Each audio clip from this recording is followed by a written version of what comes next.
Welcome everyone to Deep Nature. In these series of videos, not only are we going to be in various landscapes of nature, but we're also going to be discussing the deep nature of our minds. Now, this video will be split into 3 different areas, which are learning the content, applying the content, and being in a state of wellness, hopefully day to day in our daily life. It is important to avoid extremes. Don't go to the best case scenarios or the worst case scenarios, because often they're based in illusion and they never eventuate, do they? So let's identify and follow the middle path, because that's where we can see there's skillful view, skillful communication, and skillful technique in our everyday, day-to-day activities. Before I start, I'd like to give a valuable mention to the Eastern philosophers, Samana Gotama and Nakawata Himi, for expounding this wisdom and helping me share it with you. A lot of the Eastern philosophy is moving parallel to neuroscience.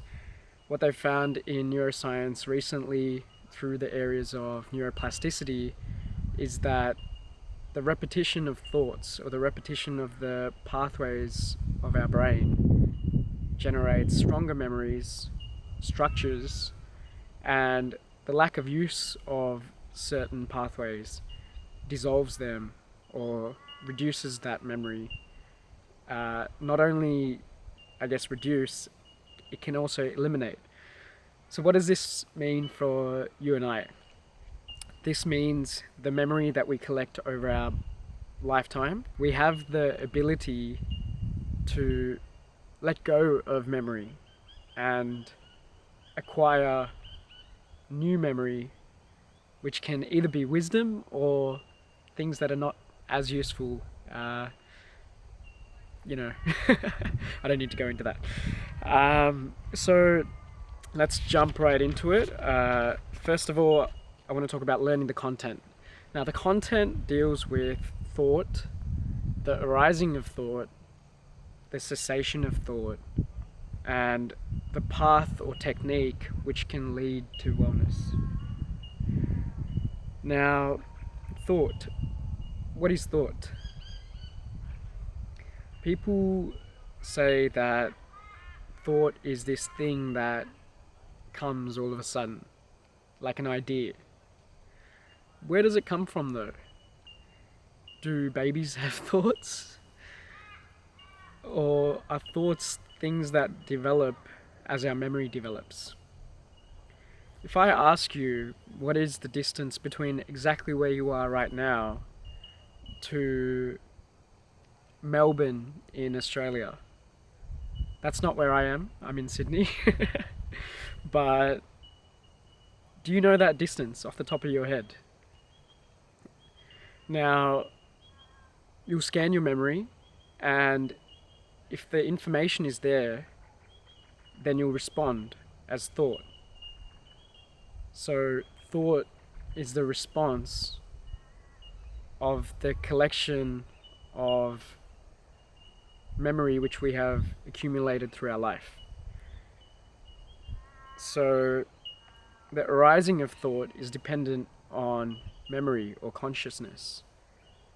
The collection of memory that we have dictates the thoughts we have. So without going too deep into it, I'll keep going through the contents, because you'll see throughout these series of videos we'll have the opportunity to go deeper and deeper into these areas where we understand memory, we understand the senses, which is where we gather, where we register the outside environment. And that registration is what forms the memory. Now, we spoke about the arising of thought, the cessation of thought. So have you ever noticed that the thought comes and it always goes? No 2 thoughts come at once.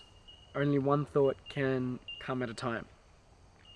The cessation of the thought means that we're not in the past or the future anymore. Because thought always forecasts the future, doesn't it? Or it delves in the past. The truth is, the past is never met again, and the future is not here yet. So this moment now is all we have. Now, the path, the technique, this is where we're gonna apply the content. In this video, we're gonna apply it. So I invite you to close your eyes and ask yourself, from the moment you were born until this moment now, has our mind been traveling from one thought to the next thought to the next thought? Has our senses been letting information in from the environment, and based on this information, have we been forming perceptions? Perceptions as memory and our consciousness. Now, have we ever noticed that the arising of thought, the perceptions, the perspectives, whatever you want to call it, the arising and the cessation happen together? Can you see that as it emerges, it also ceases? Now, when we do this, what happens? There is instant letting go, isn't there? We don't get attached to that thought. It's almost like an instant dissipation. What does this mean? It means that there's no nourishment of that thought. Therefore, we're not stuck in the past or the future. Now, this is the technique. See that all thoughts arise and cease at the same moment. Continuously seeing this, or taking this technique with you to your everyday life, helps us break away from the past and the future and be present in the now. The now is where all the facts are. Observe the facts around you in the present moment and act based on that. Instead of the past, the illusions, or the future illusions, ground yourself in the facts now and act based on that. When we do that, that's when we come to the third state of wellness that I was talking about earlier, where we experience this rare momentary comfort. And that rare momentary comfort happens when we see that arising and the cessation of thought happen together. Because our mind is no longer occupied, our mind becomes as light as cotton. And when it's in that state, it's blissful.